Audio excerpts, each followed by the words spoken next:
alkışlarınız bizden bayramda uyuşturuşu ilgili kulağıyla alkışlar yollayalım.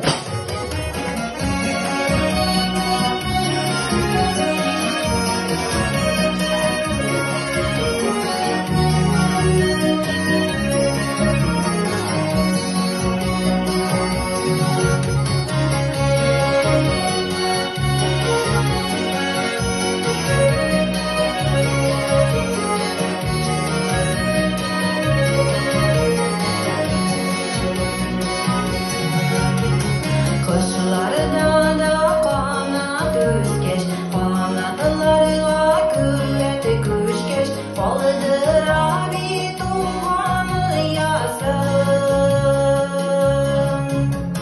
Elge yüzür bana, karış yok soy bulup bana, yazılmışsın sığmasın.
Efendim, eğiliyoruz abi, alkışlarına komiye gelin. Hadi Şumay, bozulma benim işlemine. Şarkılar seni gelip fıkılar, cümlede söyleydi ağlar, kıdefsizini var yollarız. Barışımız hala bizimle, yandadır mevki gölge, dikleflerine bularız. Barışımız hala bizimle, yandadır mevki gölge, dikleflerine bularız.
Efendim, alkışlar yollayalım. Eğiliyoruz abi, bir sürü yapma, bir sürü matırışı bilen bizni.